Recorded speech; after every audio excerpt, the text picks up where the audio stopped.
Bonjour Philippe. Bonjour Philippe. Bonjour Tristan, bonjour Pedro. Alors, comment était le lait ce matin? Bon, bah, comme d'habitude, hein, on est toujours, il n'y a pas on travaille, oui, tous les jours de l'année. Alors, globalement, sur le territoire, je pense que tout le monde demande un peu de froid sec, parce qu'il y a eu de la pluviométrie plus que des années normales. Il y a longtemps que la pluie dure.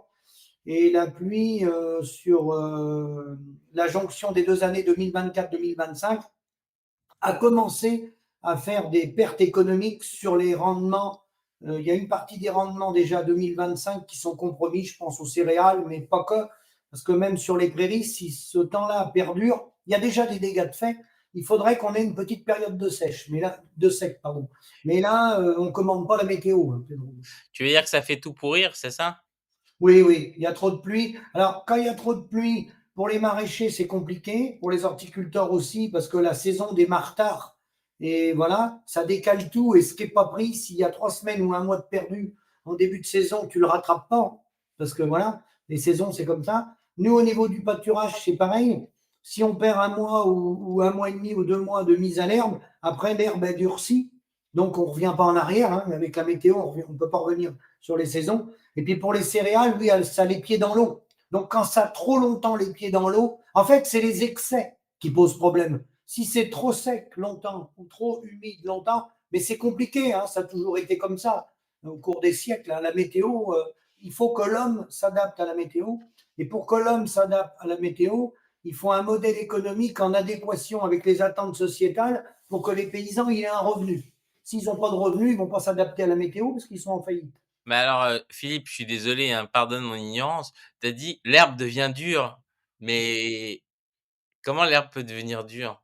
Bah parce que le stade, il est avancé. Et quand le stade, si tu veux une herbe qui est à son optimum, par exemple, on va dire, mettons au 15 mars, hein, entre le 1er mars et le 15 avril, les premières pousses d'herbe sont très bonnes, un peu comme la pelouse, tu sais, ta pelouse, c'est, bah, tu n'as pas de pelouse, toi, mais elle est tendre. Et donc là, elle est très, très bonne. Si tu vas couper ta pelouse, qu'elle a 2 mois, par exemple, que tes 2 mois sans tonde, c'est de la grande, une herbe qui va monter, elle va être grande, il y a plus de volume, mais il n'y a plus la qualité. Donc, pour engraisser les animaux, pour produire du lait, automatiquement, les animaux, ils vont là. C'est un peu comme toi, si on te sert un repas qui n'est pas bon, tu n'as que ça à bouffer, tu vas le bouffer quand même, mais tu vas dire merde, je ne reviendrai pas dans ce restaurant-là, c'est dégueulasse, quoi. Tu veux dire que les vaches deviennent grognonnes si l'herbe n'est pas de bonne qualité? C'est très difficile, une vache, contrairement à ce qu'on croit. C'est très, très difficile. Ah oui, oui, c'est très, très difficile. Non, mais je veux bien te croire, hein, c'est justement, ça fait partie des subtilités, on n'imagine même pas, tu vois? Parce qu'on nous vend des fermes de 1000 vaches où elles mangent la farine animale et cetera, et en fait, quand tu nous reparles, bah, des vaches qui broutent de l'herbe et qui en plus des vaches, tu vois, de qui quand même, veulent de l'herbe premium, tu vois? Tout de suite, en fait, ça donne envie de boire du lait, tu vois? Et de payer ce lait le bon prix. Ceci étant, ça a toujours été comme ça, le climat a toujours été comme ça, hein. Alors après, ceux qui ont des fermes de 1000 vaches, ils font ce qu'on appelle des ensilages, donc ils font de la conserve, ils stockent des stocks d'ensilage, quoi, d'aliments, pour nourrir les animaux toute l'année. Mais eux, c'est pareil, les stades de récolte, quand ils sont décalés dans les récoltes, même que c'est de l'ensilage de maïs ou d'ensilage d'herbe, si le stade est avancé, il est moins bon. Donc, ils vont nourrir les animaux toute l'année, mais ils auront des performances moins importantes. Parce que la qualité des aliments, elle sera moins bonne. Mais contre le climat, on peut rouspéter tous les matins, mais on ne va pas changer le climat. Là, si on rentre dans le débat du climat, c'est très complexe. Alors, en préambule, j'avais dit, il y avait une question, je crois que c'était Hypatie. Est-ce que tu t'étais présenté soit, pour les élections professionnelles là, des chambres d'agriculture ou pas? Non, non, non. Non. Nous, moi, je ne suis pas syndiqué. Et après, avec mes collègues, l'association, le SAMU social agricole, c'est une association indépendante. Donc, nous, si quelqu'un de l'association souhaite se présenter, c'est pas interdit, mais il démissionne du conseil d'administration, puisque c'est indépendant. Donc, il démissionne, puis il se présente, hein, tout le monde a le droit de se présenter, mais c'est indépendant. Donc, nous, on est amené à travailler avec les syndicats, quels qu'ils soient. On a des dossiers de gens qui sont syndiqués ou pas. Donc, nous, notre rôle, c'est d'aider les gens. On ne regarde pas l'étiquette qu'ils ont, mais nous, on rentre dans le débat syndical. C'est une association d'aide aux agriculteurs. C'est pas un syndicat. Donc on n'a pas vocation à aller aux élections chambre d'agriculture. C'est pas prévu dans nos statuts d'ailleurs. C'est contraire. Du coup, moi j'ai une petite question. J'ai commencé à regarder un peu tous les résultats. Tu as dû voir certainement la carte avec Oui, un recul de la FNSEA et une prise de contrôle par la coordination rurale et oui, dans une moindre mesure, la conf plus oui, paysanne qui récupère quelques départements, qui en récupère deux.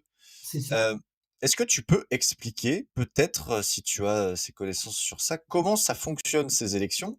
Parce que quand on regarde les résultats, on se rend compte que c'est la liste arrivée devant qui récupère quasiment tous les sièges et le reste qui récupère 2 ou 3 sièges en fonction du résultat. Un peu comme une commune, j'ai l'impression. Est-ce que c'est ça? Ça ressemble un peu à ce mode de scrutin-là ou pas du tout?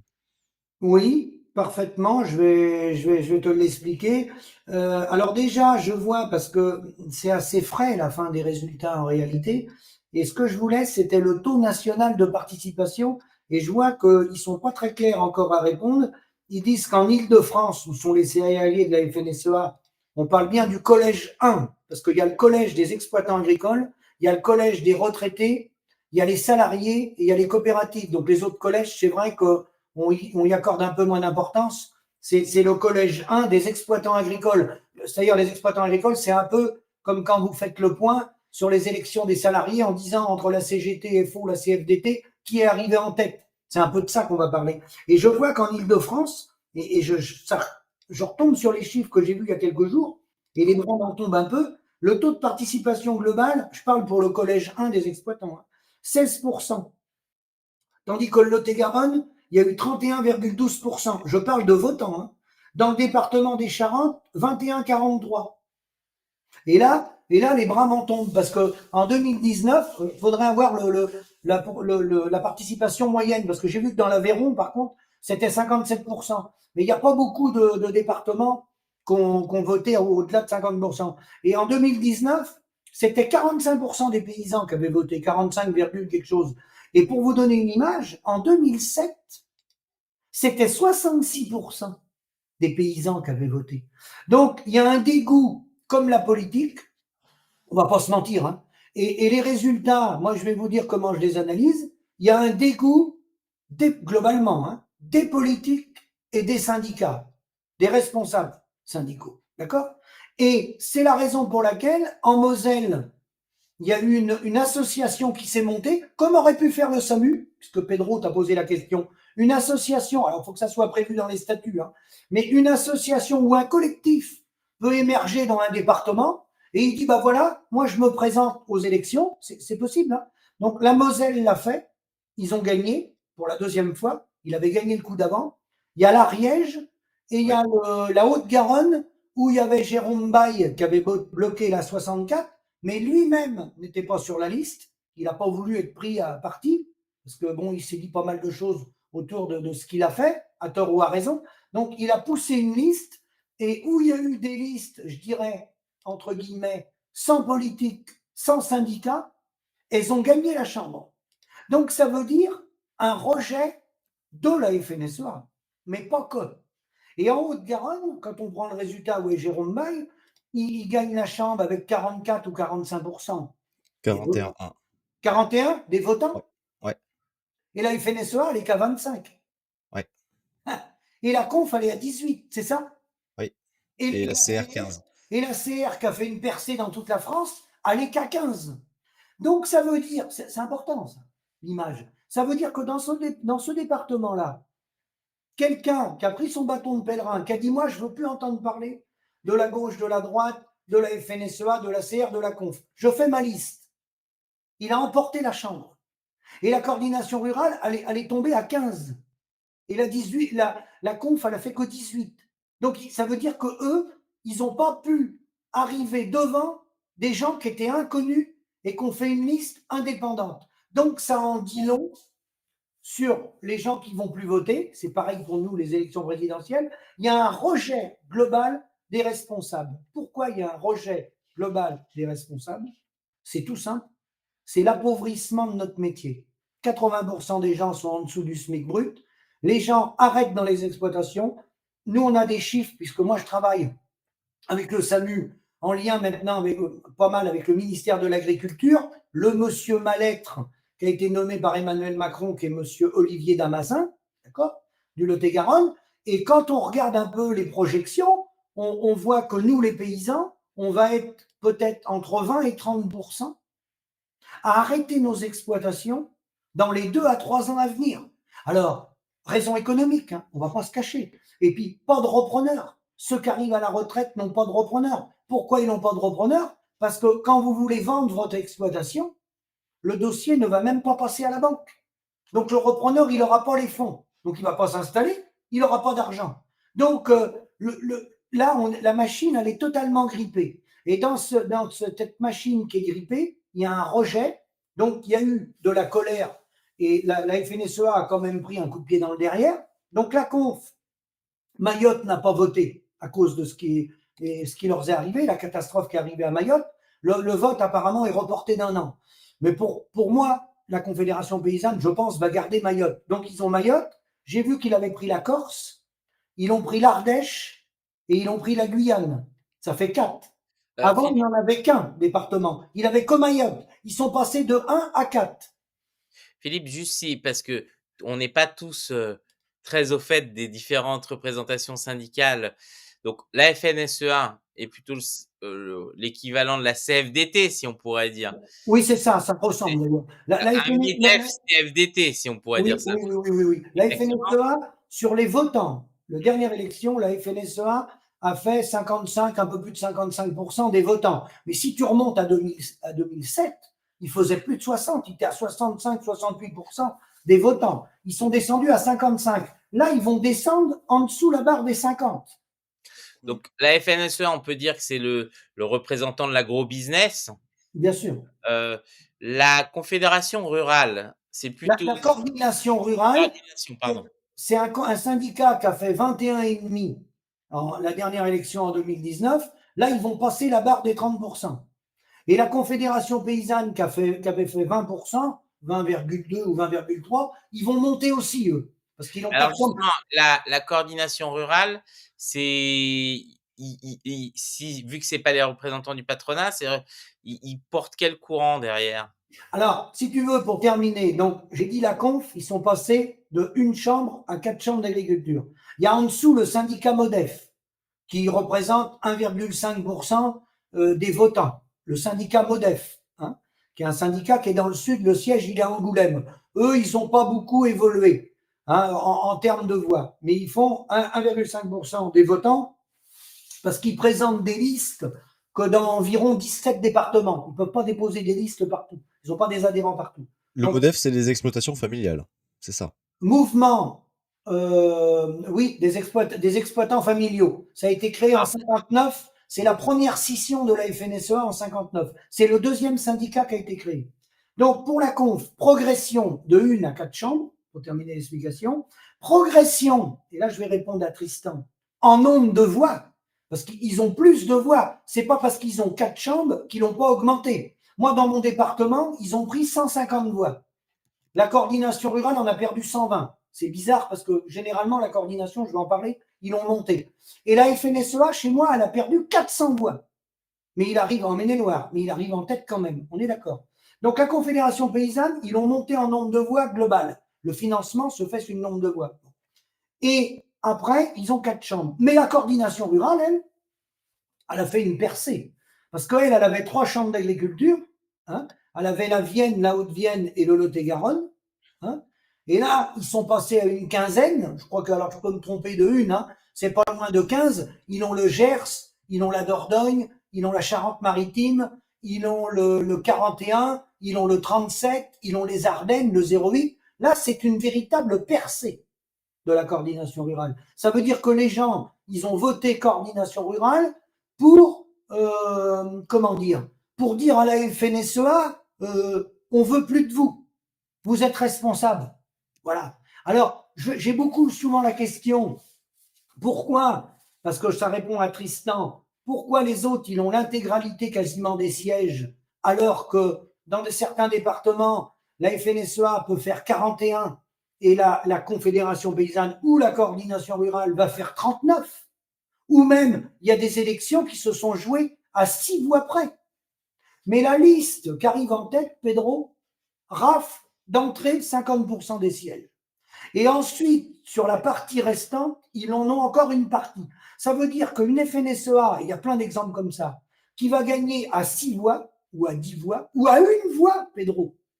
Sur 18 représentants, la Conf et la CR vont avoir 2 représentants, 2 et 2, c'est-à-dire 4 en tout, et les autres vont avoir l'intégralité des sièges. Voilà comment est le vote. Ça a été accentué même par Dominique Bussereau. Moi, quand j'étais au ministère avec Bruno Le Maire et Stéphane Le Foll, on a demandé, la Conf l'a demandé, la CR l'a demandé, de revoir un modèle de proportionnel. Il n'y a aucun chef d'État, aucun parti politique qui a voulu intégrer la proportionnelle dans le monde agricole. Et pour répondre à une dernière question, tu ne peux pas fusionner, parce que moi, nous, on l'a demandé, de faire des listes d'union, de rapprocher la Conf et la CR et de faire, et le MODEF, faire qu'une liste face à la FNSEA. Et là, auquel cas, il perdrait, si tu veux. Alors, oui et non. Parce que quelqu'un qui vote pour la Conf, c'est de tendance plus Europe Écologie Les Verts. Les gens qui sont à la Conf, qui sont responsables, tu vas les retrouver dans des mandats électifs à la France Insoumise, tu peux en retrouver un peu au Parti Socialiste, mais à la France Insoumise et chez Europe Écologie Les Verts. Benoît Biteau, Europe Écologie Les Verts, Confédération Paysanne, José Bové, etc. Et quand tu es à la coordination rurale, les élus, c'est facile à approuver, je peux te donner des noms. Carlos Descamps, il est au conseil régional du Rassemblement national, Confédération Paysanne, coordination rurale, mais il y en a plein. Donc les gens qui sont à la coordination rurale et qui partent en politique, globalement, ils vont aller chez Dupont-Aignan, chez Philippot, au RN ou chez Zemmour. D'accord? La FNSEA, elle, c'est plus complexe que ça. Elle, c'est un syndicat de cogestion. Eux, ils peuvent manger avec les socialistes, les communistes, les RPR, les UDF, les macronistes. Eux, ils s'adaptent à toutes les situations. C'est pas un souci, ça. Mais alors justement, tu parlais du nouveau, là, sans syndicat, Nicolas Baye, c'est ça? Jérôme Baye. Jérôme Baye. Mais lui, c'est quel courant derrière? C'est vrai, c'est genre gilet jaune indépendant ou en fait. Oui, c'est un peu ça. C'est un dissident, si ma mémoire est bonne, parce qu'il était à manifester avec la FDSEA d'Haute-Garonne, et il a pris la parole à Toulouse, et il a fait scission.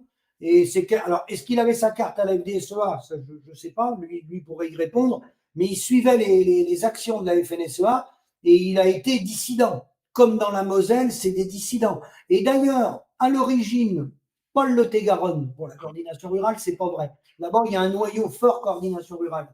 Mais auprès de chez moi, dans la Vienne et la Haute-Vienne, puisque le Maine-et-Loire touche la Vienne, l'origine de la prise de la Chambre d'agriculture est venue d'une scission de la FDSEA, de la Vienne, c'est-à-dire qu'ils se sont fâchés entre eux, et il arrive qu'ils fassent 2 listes.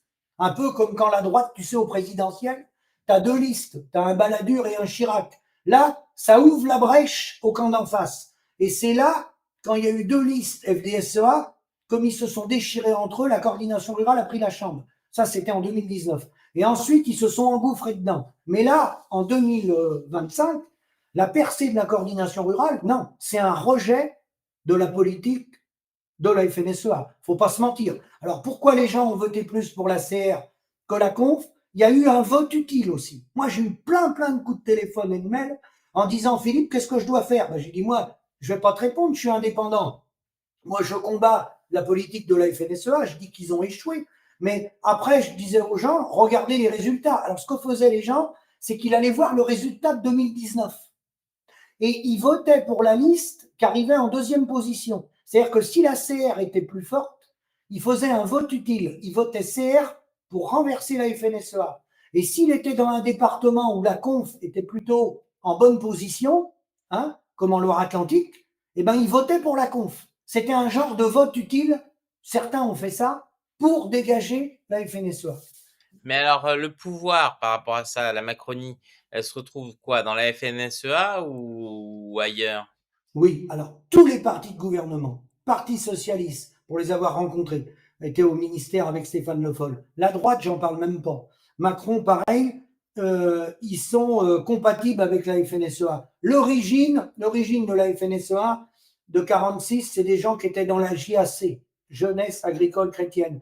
Mais les origines profondes, c'est du RPR et de l'UDF, majoritairement. Tous les gens qui ont été élus, si tu fais une cartographie des ministres, François Guillaume, qui a été ministre de l'Agriculture, après président de la FNSEA, si tu regardes où est-ce qu'ils ont été en politique, Christian Jacob, de Seine-et-Marne, maire de Provins, il a été responsable de l'UMP, Christian Jacob. C'était le président national des jeunes agriculteurs. Globalement, c'est un parti qui est de droite, mais qui n'est pas de droite RN, qui est de droite RPR-UDF. Mais après, au fil du temps, comme c'est un État dans l'État, c'est une institution qui est rentrée, parce qu'il représente les coopératives et toutes les toiles d'araignée de l'industrie agroalimentaire, quand il vient un François Mitterrand ou un Emmanuel Macron, ils s'adaptent.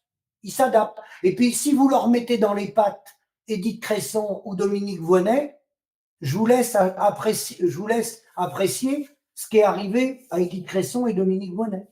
Vous devez vous rappeler. Bon, après, on pleurera pas sur Dominique Voynet qui a sabordé le nucléaire français. Non, c'est un exemple. Oui, non, tout à fait.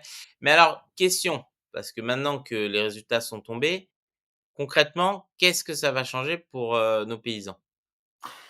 Alors concrètement, sur les décisions ministérielles, sur le commerce international, sur les trajectoires à prendre pour le monde agricole, c'est toujours la FNSEA qui a la main. Parce qu'en tout, il y a 101 institutions, hein, en tout, avec les chambres régionales. Bon, eux, ils en avaient 97, puisque la conf en avait une, la CR en avait 3, donc 3 et 1, 4, plus il y avait quelques listes dissidentes. En fait, il y en avait 7-8 qui leur échappaient. Aujourd'hui, il faut additionner les 3-4 chambres indépendantes. Vous additionnez, mettons, les 4 de la conf et les 15 de la CR, vous allez arriver à un peu plus de 20. On est entre 20 et 25. Mais la FNSEA a tout le reste. Donc, ils sont encore majoritaires parmi les votants. Parce que moi, j'ai regardé dans mon département, ils représentaient 26% des paysans. Là, aujourd'hui, ils sont descendus à 18-26. Je parle des paysans, parce qu'il y a tous ceux qui n'ont pas voté. À quoi peut-on s'attendre? Sur le commerce international, comme ils ont la main avec la coopération agricole, je ne vois pas pourquoi ils changeraient.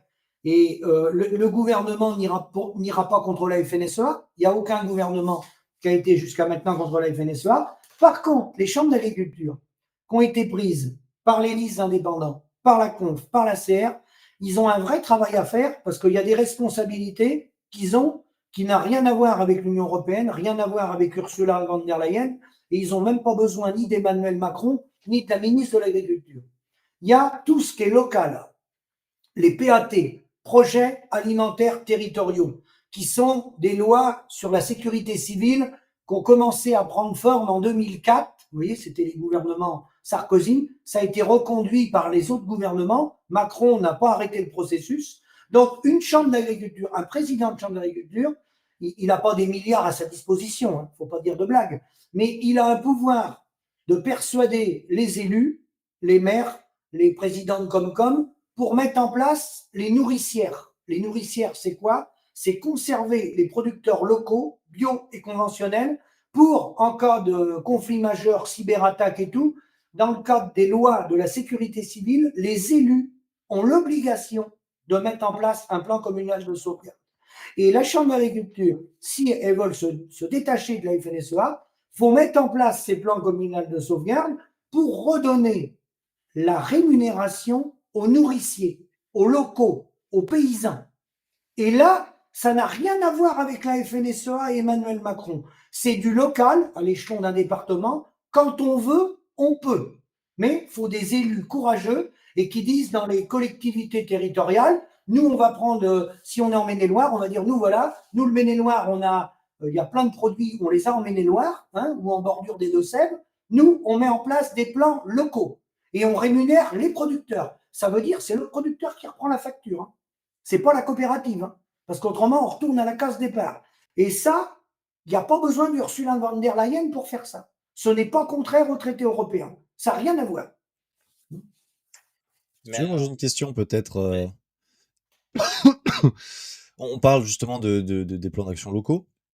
Mais mettons que la CR, la conf ou les listes indépendantes prennent aux prochaines élections le devant. Est-ce qu'elles auraient possibilité d'entamer un rapport de force pour changer le modèle agricole et les manières de rémunérer les exploitants? Ou en fait, les chambres d'agriculture n'ont pas ce pouvoir? Alors, je serais tenté de te dire oui quand même, parce que le sujet majeur des 2 suicides et demi par jour qu'on a, le sujet majeur du déménagement du territoire, qu'on n'en peut plus financièrement parce qu'on ne tient plus. Pedro l'a dit, avec amortissement, on est autour de 1 000 euros. Alors, il y a entre 15 et 20% des agriculteurs qui vivent bien, 3 000 à 4 000 euros et plus. Il y en a un petit nombre, hein, mais un tout petit nombre, d'accord. Souvent, d'ailleurs, ces gens-là ont la main sur la facture, d'ailleurs. Hein, et il faut qu'ils montrent l'exemple. Localement, il faut qu'ils fassent leurs preuves et prouver que localement, on peut ramener de la rémunération aux agriculteurs. Parce que dans le modèle actuel qui a été conduit par la FNSEA, sur un caddie de 100 euros, il y a 6,50 € de matières premières agricoles qui correspond à la valeur de l'agriculteur. 6,50 €. Bon. Tant qu'il y aura 6,50 € sur un caddie de 100 euros, on peut voter ce qu'on veut, on peut même changer Emmanuel Macron demain matin, on peut sortir de l'Union européenne, ça ne changera rien. Il faut tordre le bras à qui? Le problème, c'est la répartition de la valeur ajoutée dans la filière. Donc, il faut que ceux qui ont les chambres d'agriculture, avec les élus, avec le conseil départemental, disent qu'est-ce qu'on peut faire pour faire quelque chose dans la Creuse? Qu'est-ce qu'on peut faire dans tel et tel département? Tout ce qu'on peut relocaliser, comment on peut redonner de la rémunération à nos paysans. Après, le commerce international, mais j'ai vérifié, il y a 80% brut de notre production brute qui reste chez nous. On en exporte 20%. Les 20% qu'on exporte, là, on n'a pas la main. Ça va être des décisions politiques gouvernementales, FNSEA, avec Emmanuel Macron et les échanges internationaux. Là, on n'aura pas la main. Admettons que là-dessus, on n'est pas gain de cause. Nous, on est pour, Pedro, faire de la coopération entre les États, mais on n'est pas au pouvoir. Mais si on enlève ces 20%, les 80%, qu'est-ce qui nous empêche aujourd'hui de rémunérer des paysans quand la vache, elle est produite dans la Creuse et qu'elle est mangée dans la Creuse? C'est pas Ursula von der Leyen. C'est une répartition de la valeur ajoutée dans la filière. Point barre. Philippe, mais justement, alors je vais te poser une question qui va paraître peut-être stupide, mais aujourd'hui, il y a Rungis qui est le point de passage obligé quasiment des marchandises agricoles en France. Est-ce qu'il ne faudrait pas décentraliser Rungis et faire des Rungis régionaux pour éviter justement que la marchandise, comme tu dis, le bœuf de la Creuse, aille jusqu'à Rungis, puis pour revenir, et donc avec tous les intermédiaires que ça crée sur le chemin, alors que justement, est-ce que dans le système de distribution, il n'y a pas ce problème-là? C'est-à-dire qu'on a un système ultra centralisé sur un mégapôle où tout converge vers ça, et après, tout est acheté là qui va être redispatché partout. Oui, on est sur un modèle centralisé qu'on ne pourra pas arrêter du jour au lendemain, mais il faut que localement, les départements qui veulent en prendre l'initiative, il y a déjà un élu qui a fait ça à la frontière allemande, Jean-Claude, son nom m'échappe, mais c'est dans le 68.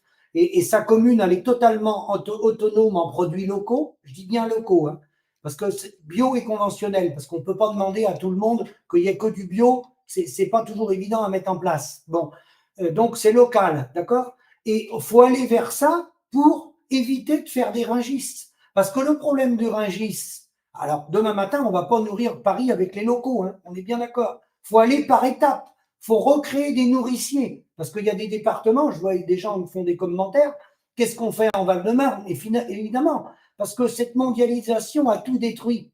La libre circulation des biens, des hommes, des marchandises, des capitaux. Quand on passe par Rungis, là, on est sur des appels d'offres avec le moins-disant social et le moins-disant environnemental. Donc là, on va mettre en compétition une tomate d'Espagne ou de la viande du Brésil avec des vaches allaitantes qui sont de la Creuse ou de la Haute-Vienne. Là, on est dans la théorie de Ricardo des coûts comparatifs. Mais sauf que dans cette théorie de Ricardo des coûts comparatifs, le prix de la tomate qui vient de l'étranger, le prix, ce n'est pas le vrai prix. Il y a des subventions de part et d'autre, il y a des contreparties, il y a des différences suivant les continents avec le climat, avec les monnaies. Donc, on compare des choses qui ne sont pas comparables. Et les Français ne savent pas qu'aujourd'hui, le modèle actuel, quand ils vont à Rungis ou quand ils vont faire leurs courses chez Leclerc ou chez Super U, chaque Français, 53 millions d'adultes, paye l'équivalent du salaire médian, 2200 €. C'est-à-dire qu'aujourd'hui, moi-même, je ne suis pas capable de vous dire le prix que vous payez votre tomate et votre salade et votre yaourt. Personne aujourd'hui est capable de donner le prix du yaourt lorsque vous l'achetez dans le Super U. Je dis bien personne. Pourquoi? Parce que nos bâtiments agricoles sont subventionnés, le matériel, les robots de traite sont subventionnés, notre retraite est payée par vous à 80%. Tout est faussé. Tout est foncé. Le machinisme agricole est subventionné. Donc, du coup, quand vous achetez votre tomate, vous dites que la tomate, elle est plus chère que la bio, elle est plus chère qu'en Espagne. J'en sais rien.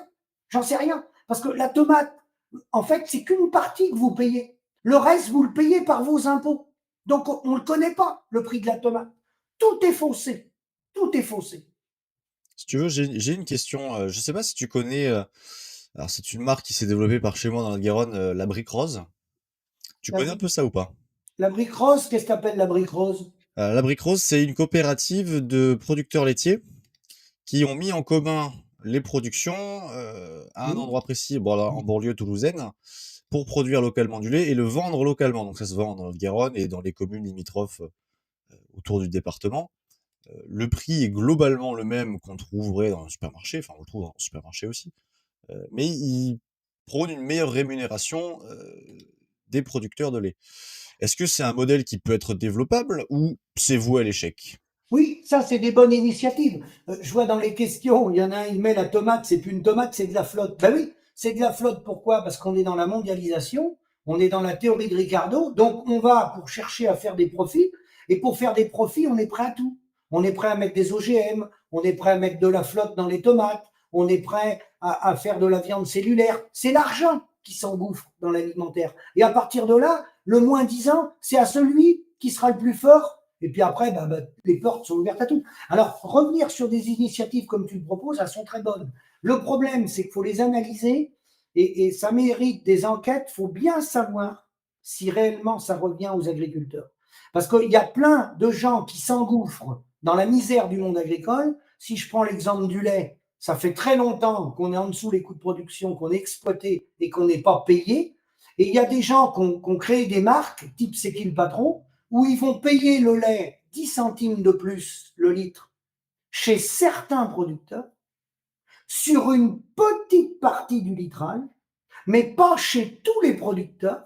Donc il y a des producteurs qui sont triés, qu'on envoie sur les plateaux télé. Oui, c'est vrai, ils ont 10 centimes de plus du litre sur une partie du litrage. Et 10 centimes, c'est pas rien, mais je vais tout de suite vous mettre à l'aise. Sur le conventionnel, il manque 25 centimes du litre. Donc, quand il en donne 10, c'est bien.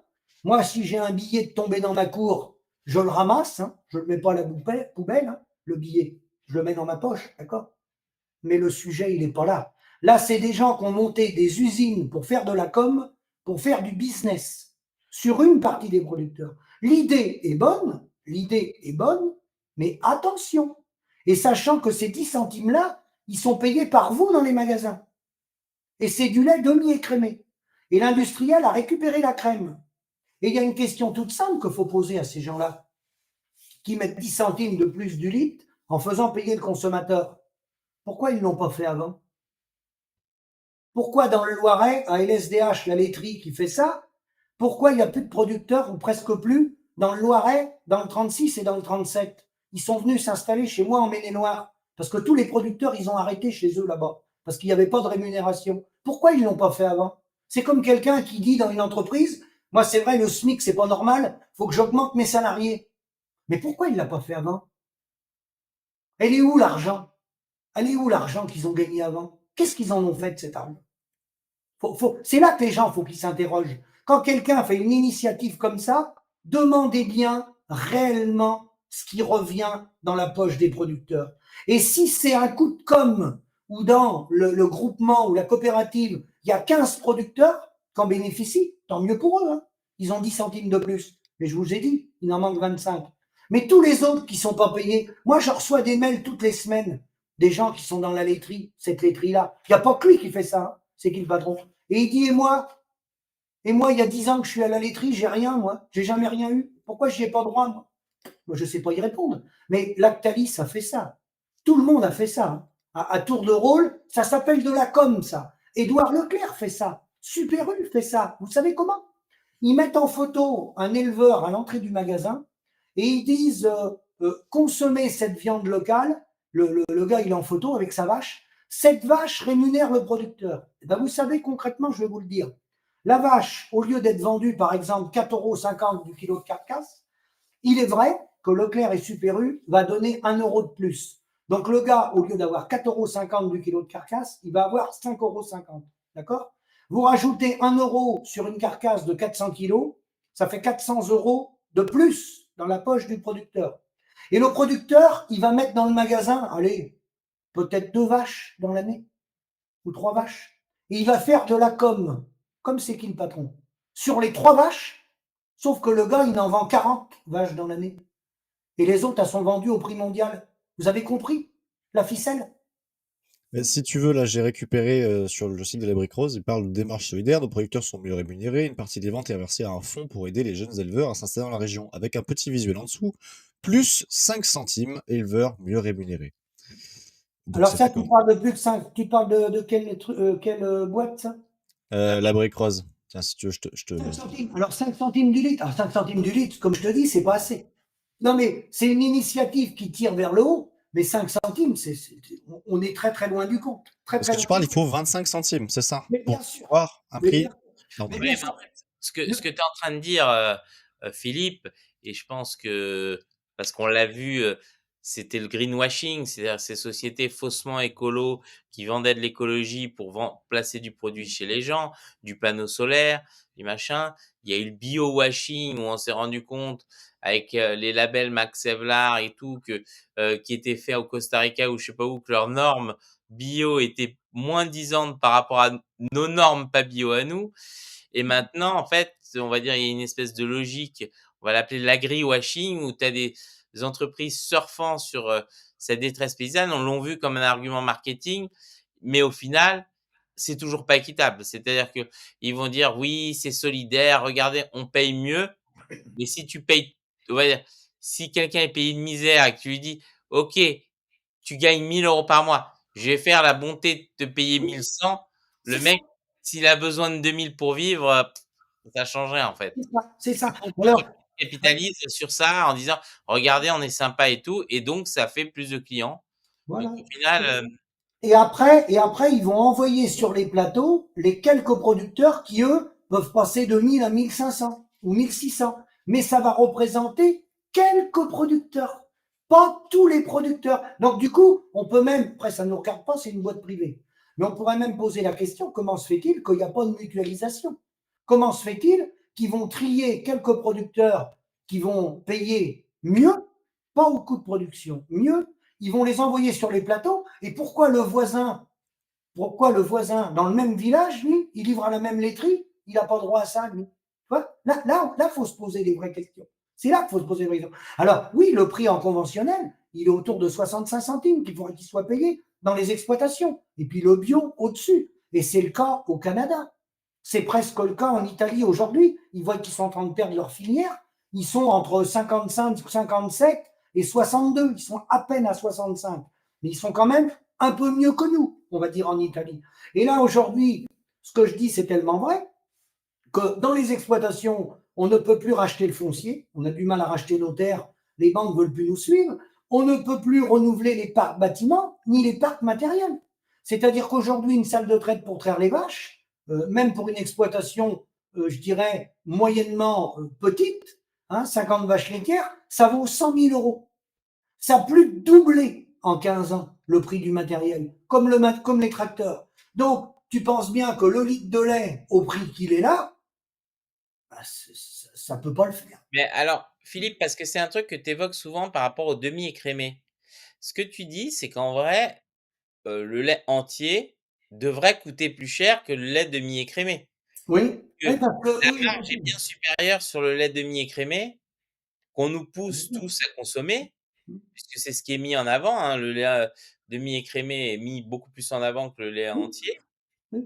et donc Si tu veux, le lait, il explose en molécules. Ça sert même à faire de la peinture, des bagnoles et tout. Il y a la caséine, une protéine qui est dans le lait, qu'il extrait, qui vaut 5000 € le gramme, qui va dans les pharmacies. Hein. Mais quand vous achetez, vous, vos briques de lait, la plupart, hein, c'est du demi-écrémé. Donc, c'est ramené à 16 de matière grasse. Et en moyenne, ils collectent de la matière grasse autour de 42. D'accord? Donc, de 42 à 16, il récupère cette crème. Donc cette crème, il la valorise avec plusieurs fonctions. Ils font un peu de tout avec cette crème. Mais là, tu n'auras pas le détail. Si tu mènes une commission d'enquête où tu dis à l'industriel, donnez-nous la transparence sur un prix du lait. Bon, il y a le prix de la brique, ok. Mais au-delà du prix de la brique, la crème, elle est où? Vous l'avez vendue à qui? Comment vous l'avez valorisée? Hein? Et là, tu vas voir l'arnaque. Hein? Et ça, c'est avant d'arriver chez Édouard Leclerc. Parce qu'après, Édouard Leclerc, lui, il va prendre autour de 22% de marge, de 22 à 27 sur les produits. C'est souvent autour de ça. Mais bien avant ça, le paysan, il a été exploité. Bien avant d'arriver dans le magasin. oui, mais ce qui veut dire qu'en gros, on aurait intérêt à faire une grande campagne pour, soit exiger la baisse du prix du lait demi-écrémé par rapport au Oui, lait entier et l'augmentation du lait entier et tout en disant, qu'effectivement parce que ce que j'ai l'impression, c'est alors effectivement, il y a la question de goût, hein, le lait, entier est plus fort que le lait demi-écrémé. Pour les enfants, souvent, c'est plus facile et cetera, mais c'est qu'une question d'habitude. Quand on s'habitue à boire du lait entier, au final, parce que ça me rappelle un truc, c'était quand j'étais enfant, quand j'allais au Brésil, justement, il y avait plusieurs catégories de lait et donc en fait, tu avais le lait de 1re catégorie, 2e catégorie, 3e catégorie et en fonction de la catégorie, le prix était pas le même voilà. et effectivement, nous, on n'a pas ces catégories, mais effectivement, il y a et j'ai vu récemment que même certains, il y a du lait complètement écrémé aussi. Ouais. Ça commence à Alors, émerger. je vois les gens, ils mettent, faut faire une liste de ceux, je vais le dire dans mes vidéos, Philippe est dans le pré, il y a tellement de choses à dire. Ceux qui payent correctement, je fais une émission ce soir avec SOS Mère, qui est une association qui encourage les gens à aller vers les circuits courts, donc les projets alimentaires territoriaux. Aujourd'hui, la réussite qu'on a, on va pas se cacher, c'est le Comté, le Maroilles, le Beaufort. Ces gens-là ont été rémunérés. Voilà. Parce que c'est des AOP contrôlés avec des volumes et eux, à travers leur petite coopérative, ils facturent aux affineurs. Ils facturent à Mais pas l'affineur. le camembert, par exemple. Oui, pardon. Le camembert, non. Ah ben non, le camembert, tu passes par les grands groupes industriels, Lactalis, tout ça, là, c'est mort. Alors attends, tu peux reciter les fromages parce que Bah, il y a le Maroilles, le Beaufort, le Comté, les appellations. Si tu d'accord. veux, tu as la même réussite quand c'est géré, contrôlé, avec une gestion des volumes, avec un cahier des charges, comme ça a été dans le vin, pour le champagne, pour chez moi, le Coteau du Léon, le Bonzo, le Quart de Chaume, c'est des appellations définies sur un territoire donné avec une gestion des volumes.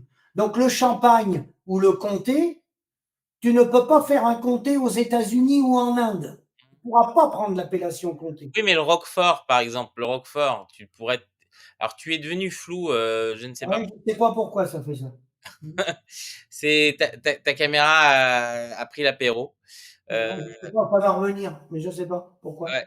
Et donc, si tu veux, alors l'appellation Roquefort, oui, mais il arrive que l'appellation Roquefort, justement, elle a été rachetée par Lactalis. Parce que ces grands industriels-là, ils récupèrent les appellations pour en tirer profit. Parce que ce qu'il faut que les auditeurs comprennent bien, c'est que pourquoi il y a 80% des paysans pauvres?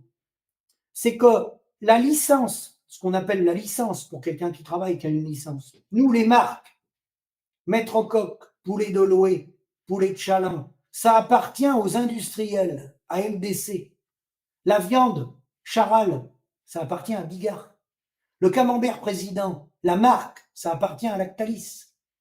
Les autres appartiennent aux coopératives. Et c'est celui qui est détenteur de la marque qui fait le business. Comme ça va être, comme c'est avec Chez qui le patron. La marque, elle appartient pas aux agriculteurs, c'est qui le patron. elle appartient à Nicolas Chaban. Et c'est là qu'il faut que les gens y réfléchissent. Si vous revenez dans l'exploitation, un litre de lait entier bio, ça, on le vend, normalement c'est 1,10 €, autour d'1 €, 1,10 €. Bon, voilà. Et là, vous voyez la différence. Ils nous payent 42, 43, entre 42 et 44 centimes, entre 42 et 44 centimes. Et ils récupèrent la crème, et ils récupèrent les protéines. Et vous, quand vous allez dans le magasin, les briques demi-écrémées, bah, vous les payez un peu plus d'1 €. Mais lui, il a déjà fait du bénéfice avant. Il a récupéré la crème. Mais Le beurre, l'argent du beurre. tout à fait, mais tu finis par me donner une idée parce que, alors, je l'annonce ici, on va lancer bientôt, alors il y a encore un peu de travail dessus, mais le site de Fréquence Populaire et j'ai bien envie justement de faire une page avec la liste des produits parce que ce que tu dis, c'est on pourrait penser que tous les AOP sont bons et en fait non. Alors le Beaufort, c'est très bon, donc Oui, j'approuve. Le maroilles, c'est un peu plus fort quand même, oui. à Fragile. manger tous les jours en tartine, c'est quand même, ça va relancer l'industrie Colgate. Si tu veux, tu as les AOP, mais tu as le fait des projets alimentaires territoriaux de relocaliser. Si les élus, c'est des volontés politiques, ils ont l'obligation de mettre en place les plans communaux de sauvegarde, sans quoi ils peuvent être sanctionnés s'il y a un problème sur la logistique, s'il y a un conflit militaire, s'il y a une cyberattaque, s'il y a une épidémie, hein, tu vois, et que les produits ne peuvent plus venir de l'étranger, la logistique est bloquée, à partir de la 73e heure, il n'y a plus de bouffe dans les grandes villes. On a 72 heures de stock, c'est dans les camions frigos, hein, qui roulent principalement, le groupe Steph, là, qui est une filiale d'une société actionnaire de la FNSEA. Bref. Donc, si les élus ne veulent pas mettre en place leur plan communal de sauvegarde, c'est leur problème. Mais qui dit plan communal de sauvegarde dit l'agriculteur doit reprendre la facture et non pas la coopérative. Attention, si la facture passe par la coopérative, Sodial ou par des privés, Bigard ou Lactalis, c'est même pas la peine. On n'aura pas de revenus. Il faut que ça soit l'agriculteur qui reprenne la facture. Et si les élus ils relocalisent sur les territoires, c'est quoi relocaliser? C'est la nourriture saine, la nourriture c'est la santé, c'est préserver les emplois, c'est préserver les commerces, parce que nous, si on gagne de l'argent, on fait travailler les artisans, on fait travailler les entrepreneurs agricoles, il y en a 17 000 en France, on fait travailler les vétérinaires, les fermes vont se renouveler, il y a des enfants dans les écoles, c'est tout un tissu économique. Si on consomme local, si tu fais venir les produits de Chine et d'Inde, bah peut-être que tu vas gagner 1 € sur ta salade. Peut-être.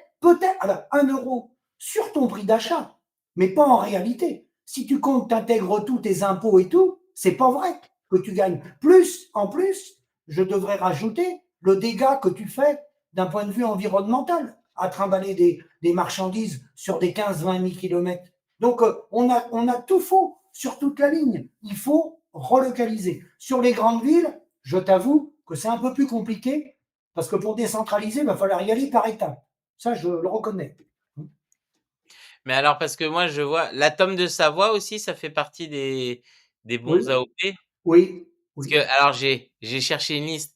Les Pélardons, dans les C'est cher, Cévennes, ça.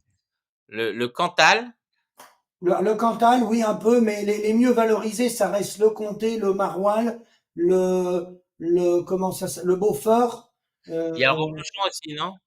le Reblochon. Alors, attention aussi, hein, tout ça, ça mérite un encadrement quand même des politiques, qui soient régionaux ou départementaux. Parce qu'il faut établir des règles, comme on a un code de la route. Parce que trop d'AOP tue les AOP. Trop d'impôts tue l'impôt. Si on développe des AOP partout, dans tous les villages, on va se concurrencer entre nous. Faut le bon sens. Faut revenir à des mesures de bon sens. Il faut que le paysan gagne sa vie. Pour qu'il gagne sa vie, faut pas qu'il soit basé son prix sur un prix mondialisé pour enrichir l'agroalimentaire et la grande distribution. Parce que la grande distribution fait pareil.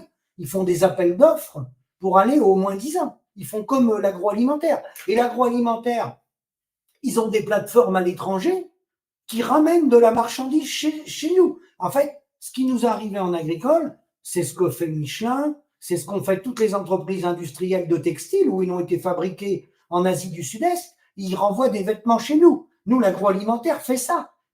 L'agroalimentaire est implanté beaucoup en Europe de l'Est. Hein, et après, les volailles, elles reviennent chez nous.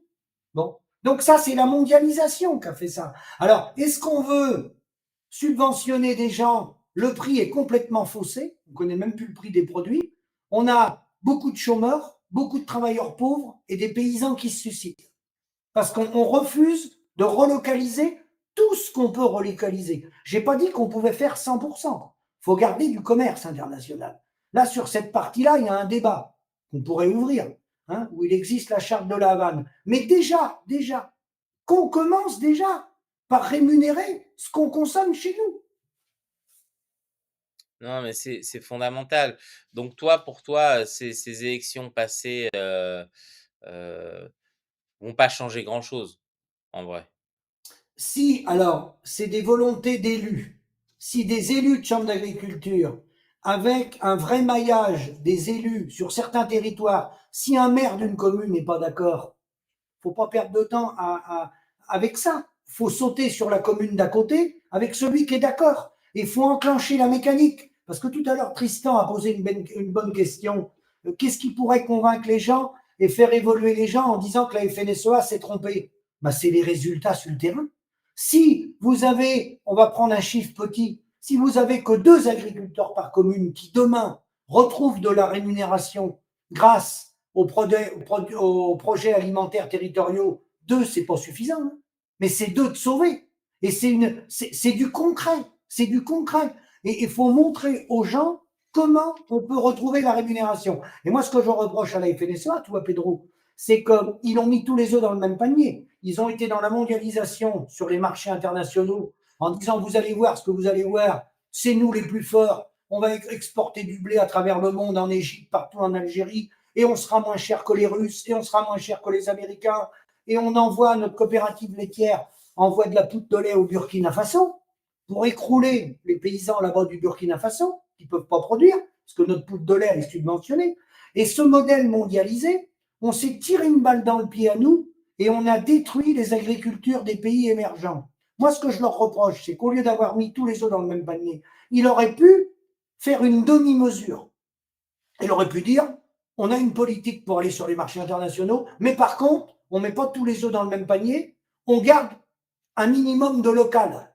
C'est-à-dire que localement, on fait des nourricières et on joue 2 cartes. On joue la carte du local et sur une partie, on va sur les marchés à l'international. Mais là, ils ont mis tous les œufs dans le même panier. Si bien que le gars du Maine-et-Loire ou de la Creuse qui vend des poulets ou des vaches, il est sur un prix mondialisé entre un Indien et un Chinois. Ben, là, on marche sur la tête. Donc si on veut manger mieux et pouvoir aider les agriculteurs, qu'est-ce qu'on fait? On va sur les marchés, on se concentre sur des AOP, qu'est-ce qu'on peut faire en Les tant que AMAP, consommateur? les AMAP, revenir autant que possible dans les exploitations achetées en direct et développer les projets alimentaires territoriaux, convaincre les élus, il y a bientôt des élections municipales, que le rôle des élus, c'est de prendre la marchandise le plus proche possible des lieux de distribution pour les restaurations collectives. Et attention, j'insiste, l'agriculteur doit reprendre sa facture. Il n'est pas question que la facture soit faite par Bigard, Lactalis ou la coopérative. Ou c'est qui le patron? Si c'est fait par un industriel, la facture, vous pouvez rentrer à la maison. Il ne reviendra rien dans la poche de l'agriculteur. Il n'y a pas de ruissellement, Pedro. Les gouttières sont bouchées. Emmanuel Macron n'a pas débouché les gouttières, mais François Hollande non plus, et Sarkozy non plus. Et si vous regardez bien, vous faites un retour en arrière, Sarkozy avait fait un bras de fer quand il est arrivé avec la grande distribution. Il avait demandé à ce qu'il soit passé des hausses. Il y a eu des hausses de passé à l'époque. On peut le retrouver, ça, au début de son mandat. Vous avez payé, toi, Pedro, Tristan, ta famille, tes amis. Demain, si on augmente le prix des produits agricoles dans la grande distribution, retenez bien ça, il ne reviendra pas un centime à l'agriculteur. Tout va rester dans la coopérative. Mais alors, Retenez bien ça. Ou chez Lactalis, hein, comme vous voulez. Mais est-ce qu'il n'y a pas un effet pervers justement de la crise actuelle qui fait que, bah, les gens ont moins d'argent, donc paradoxalement vont être attirés par des produits, Oui, je suis d'accord. moins bons et en fait tout ça, va faire un cercle vicieux qui va, au contraire alimenter le pire de l'agriculture et pas le bon. Parce que c'est clair que quand tu vas, dans un supermarché aujourd'hui, dans un centre urbain et que tu as 5 types de tomates qui se ressemblent toutes et aucune n'est produite en France, tu prends la moins chère. Alors, le problème après, parce que 2 200 € par 53 millions d'adultes, mais après j'ai vu les chiffres, parce que j'en ai trouvé 1 200 € par environ 53 millions d'adultes, ça c'est le coût sur la santé, l'impact sur la santé du modèle agricole, à travers la chimie, à travers l'industrialisation de l'agriculture, même si nous, on n'est pas les pires, hein, parce que c'est industrialisé bien plus que nous, et il y a plus de phyto dans plein de pays autres que nous, et ces produits-là viennent chez nous puisqu'on importe à peu près entre 30 et 33% de notre alimentation aujourd'hui, qu'on importe. Hein, on arrive à 58% en mouton, 71 dans les fruits, 28 dans les légumes, 50% dans les poulets, etc., etc. Si on prend l'impact, quand tu dis, Pedro, les gens vont aller au moins cher, bien sûr, mais la nourriture, c'est la santé. Comme je te disais, en prenant le yaourt ou la tomate, c'est sûr que tu n'as pas d'argent, et moi le premier. On va aller au moins cher parce qu'on ne peut pas payer. Mais en achetant le moins cher, on atteint notre santé, on atteint la qualité des aliments, parce qu'il y a la valeur nutritive aussi. Une pomme qui est moins traitée ou qui est bio, quelle est la valeur nutritive d'une pomme par rapport à celle qui est industrielle? Et elle va te nourrir beaucoup mieux, la pomme qui n'a pas été traitée. Le reste, comme disait le gars dans ses commentaires, c'est que de la flotte. Donc le souci, c'est que tout est faussé. Le consommateur va aller acheter le moins cher, mais à travers ses impôts, quand il fait le plein de sa voiture, comme tu sais que l'essence est taxée, hein, par le budget de l'État, la taxe sur le gasoil, en faisant le plein de sa voiture essence ou gasoil, il paye une partie de sa carotte et de sa tomate qui va alimenter l'agroalimentaire pour faire des tomates à pas cher. Donc en fait, le consommateur, il est pris en otage dans une politique économique qui a été décidée par par des gens à la tête de l'État avec l'industrie agroalimentaire, qui est toute puissante au niveau mondial, l'industrie agroalimentaire. Et si tu veux, là, on est verrouillé. Donc, mis à part revenir dans la ferme et faire vivre les gens, passer en direct dans la ferme, le plus utile, c'est ça. Alors évidemment, les Parisiens ne vont pas aller dans les fermes.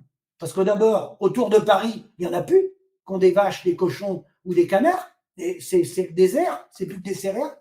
Et puis, faut que ça soit organisé, comme tu l'as dit. Il faut délocaliser, dans un premier temps, des petits magasins de paysans. Et attention, je répète, il faut que la facture soit faite par les paysans. Si elle n'est pas faite par les paysans, c'est pas la peine. Alors on va m'accuser d'être encore parisiano-centré, mais il y avait un truc sympa et en particulier à faire avec les enfants. Alors, en Île-de-France, c'est, je sais plus comment ça s'appelle, les jardins de Galie ou un truc comme ça, qui sont des exploitations où tu viens et tu collectes toi-même la nourriture. Des fraises, Oui, des oui, je légumes sais. et Ça se cetera. fait beaucoup. Ça se fait beaucoup. Moi, les maraîchers le font beaucoup chez moi. D'ailleurs, je dis un mot, je salue les maraîchers, les horticulteurs. Faut savoir qu'avec amortissement, eux aussi, ils sont autour de 1 000 € les maraîchers. C'est très dur, hein, le travail de maraîcher. Hein. Tu as les genoux brisés, le dos brisé. Et donc, ce modèle de libre-échange, de mondialisation a tout faussé. On est super fusion, on nous envoie des primes, la PAC, mais pas que la PAC. Hein. Vous financez notre retraite et tout ça. Tout est faussé. Au bout du compte, nous, on ne gagne pas d'argent. Par contre, ces subventions, ça c'est sûr, je dois le reconnaître, ont enrichi l'agroalimentaire et la grande distribution. Donc, il y a au moins 2 gagnants, Pedro. On peut dire qu'il y a au moins 2 gagnants. Et j'étais à la, comment dire, au lancement du film de Yann Arthus Bertrand à Paris lundi soir. Ah Hein, bah c'est bien justement, c'était la question qu'on voulait. ouais, On a évoqué ça, que tu serais dans le prochain film. ouais, qui va sortir en octobre. Il y a eu un film avec le maire de Langouette en Bretagne. Mais là, on était sur la mise en avant-première du film Nature. Et il y avait pas mal de responsables et de responsables d'ONG et d'associations. Il y avait 550 personnes, je crois, à Paris. Et donc, il y avait un agriculteur qui est franco-américain, qui est venu me voir, il avait une ferme dans le Montana. Quand on dit qu'on ne peut rien comparer, ben, je vais t'expliquer en 2 mots qu'on ne peut rien comparer. Hein. Il avait 2000 vaches, donc il avait des cow-boys qui surveillaient ses vaches. Hein. Lui, c'était plus un placement d'argent, parce qu'il avait une société qui l'a revendue. Bref, bon, il avait 15 000 hectares qu'il avait achetés, et il avait 15 000 hectares qu'il louait à l'État, au gouverneur du Montana. Parce que aux États-Unis, l'État loue des terres. Bon. Nous, on est entre 100 et 200 euros de l'hectare de location. D'accord? Je prends une grande fourchette. Bon. J'ai dit, tiens, là-bas, vous devez payer autour de 100 $ ou 150 $. Il a dit, c'est pas du tout comme ça que ça se passe. Dans le Montana, la partie que je paye à l'État, c'est souvent bien moins de 50 $, c'est des fois 30 $. J'ai dit, c'est pas beaucoup. Ah non, il m'a dit, c'est plus complexe que ça.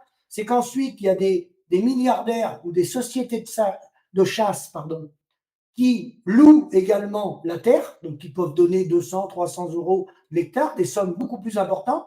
Donc, ils ont le droit de chasse sur ces terres-là. Et il y a en plus une autre partie que l'État loue pour les gens qui veulent faire des promenades, les promeneurs, à vélo, le footing, tout ça. Il doit laisser un droit de passage pour les promeneurs. Donc, nous, on a un fermage qu'on paye à nos propriétaires.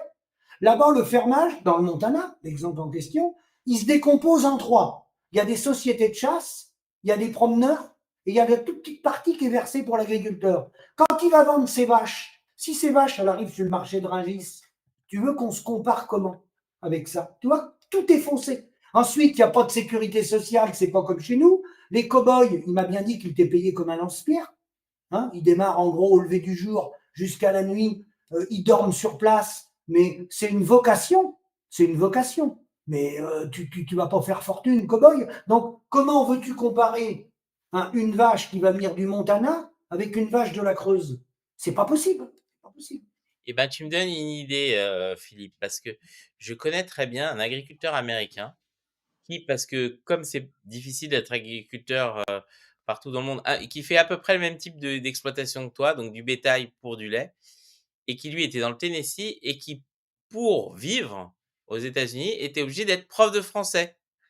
Donc il Exact. était obligé d'avoir un deuxième métier parce que ça arrive beaucoup aux États-Unis que les agriculteurs sont obligés d'avoir un deuxième métier. Oui.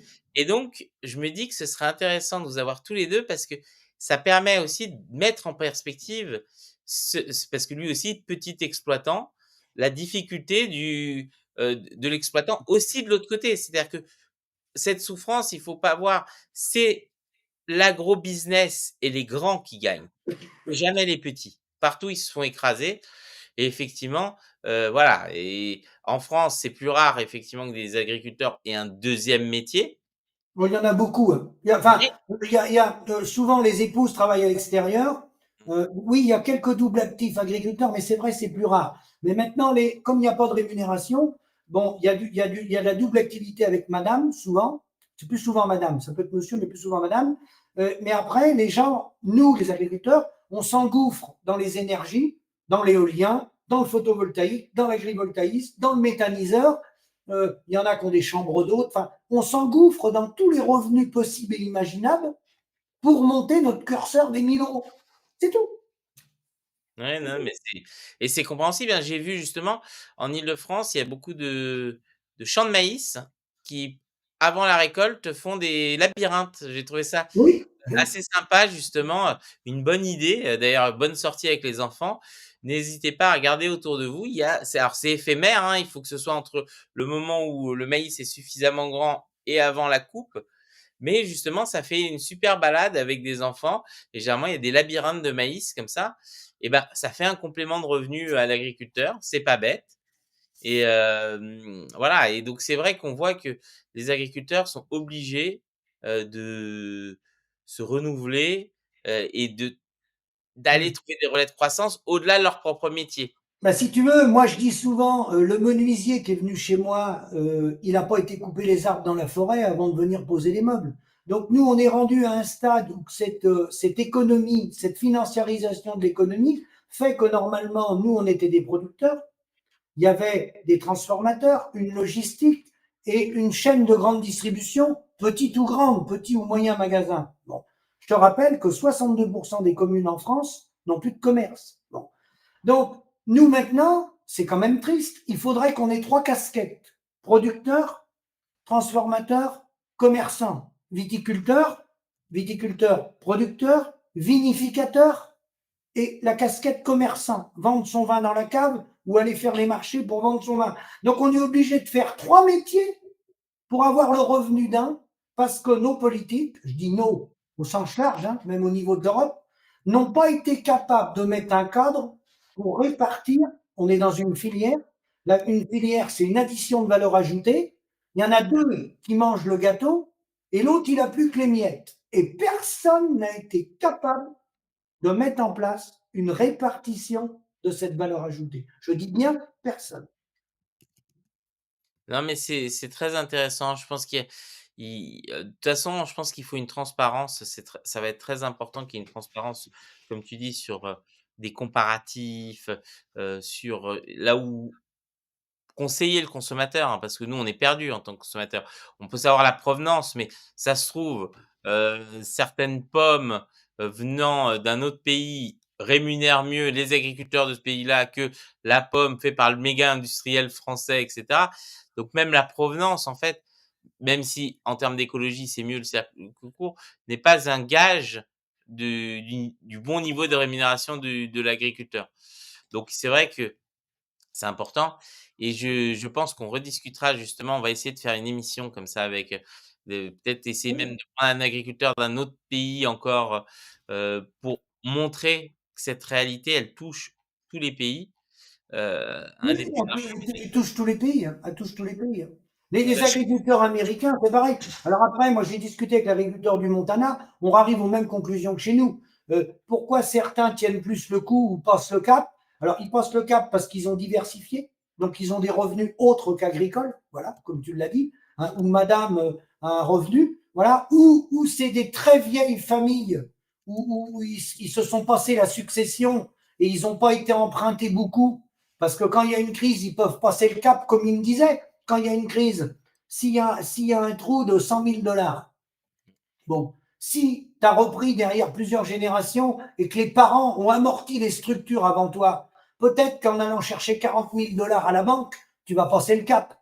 Mais celui qui n'a pas eu la chance d'avoir des gens assis avant lui, qui ont amorti les installations, hein, et que des fois les familles mettent à disposition les terres, mais ça reste en famille, donc il y a des arrangements. Bon, ben celui qui a des situations assises, pas assises, pardon, il va aller chercher 100 000 dollars. Ces 100 000 dollars-là, la crise, quand elle va revenir ou perdurer, il ne va pas pouvoir rembourser les 100 000 dollars.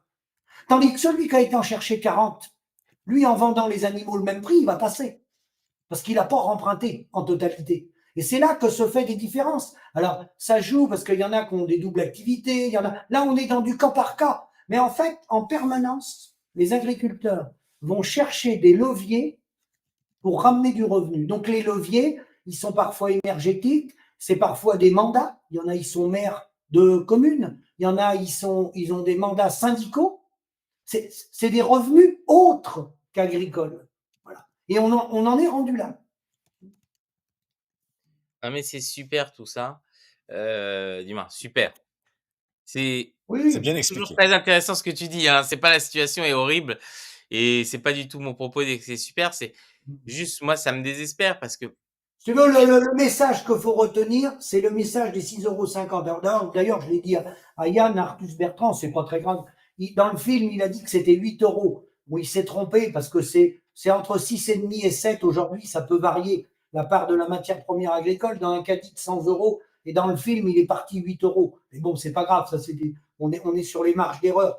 Mais ce qu'il faut retenir, c'est ça, c'est que le problème central des agriculteurs, c'est qu'il n'y a pas de répartition de la valeur ajoutée.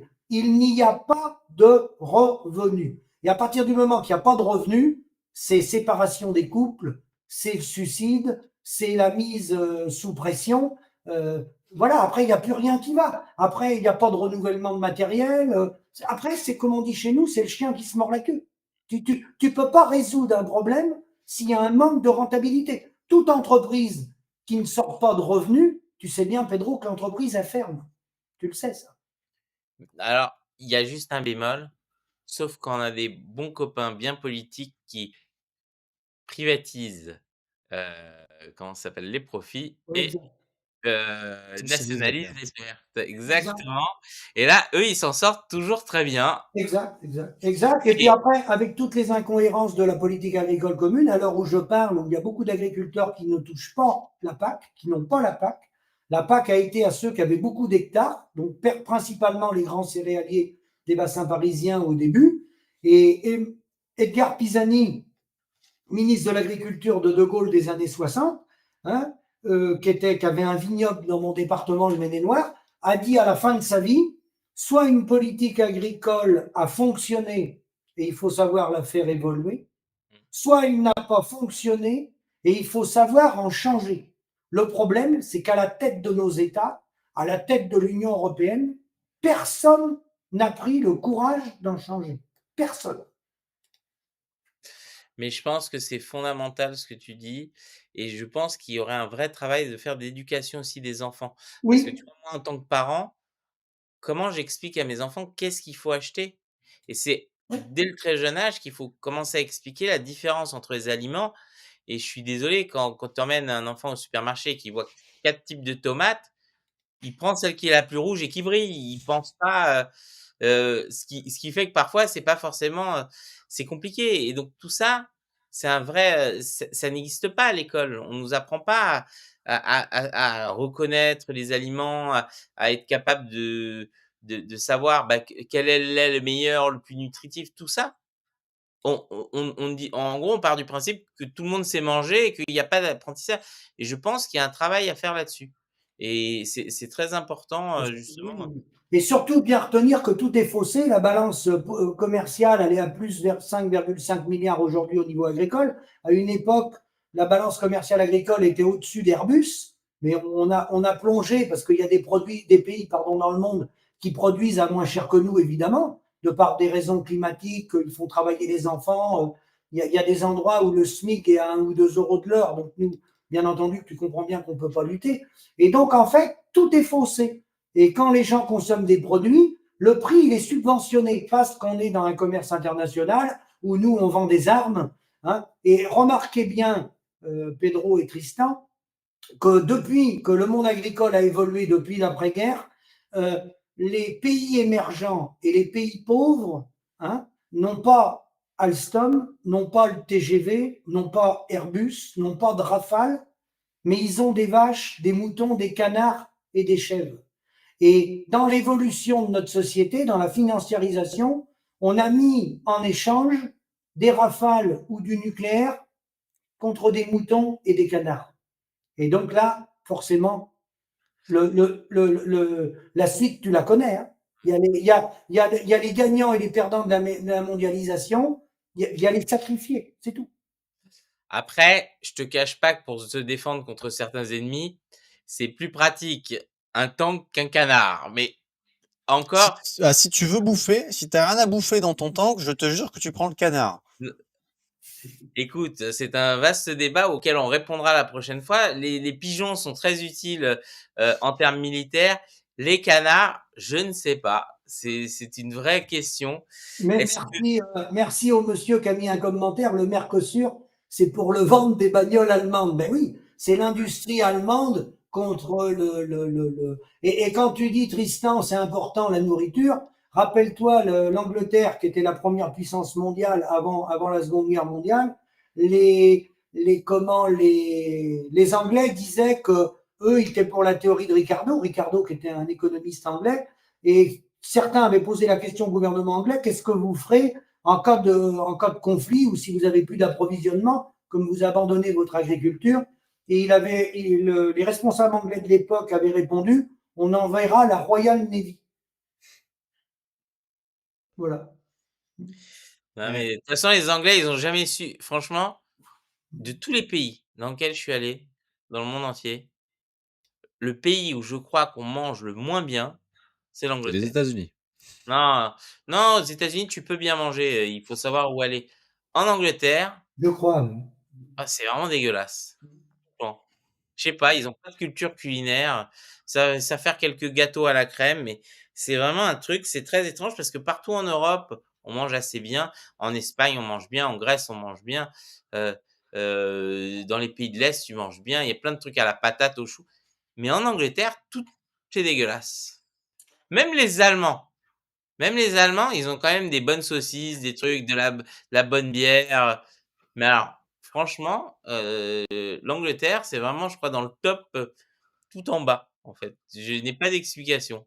Et comme on est dans une concurrence exacerbée, il se trouve que nous, la France et même les pays européens, on a des terres en friche parce que économiquement, c'est plus rentable de les exploiter. Donc, on a 1 700 000 hectares qui ne sont plus cultivés en France. Moi-même, j'en ai 2 hectares dans mon exploitation de mauvaises terres, tu sais, des petites parcelles un peu comme ça, accidentées. Ben, je préfère laisser des arbres pousser dedans parce que en allant travailler ces terrains-là, je vais manger de l'argent.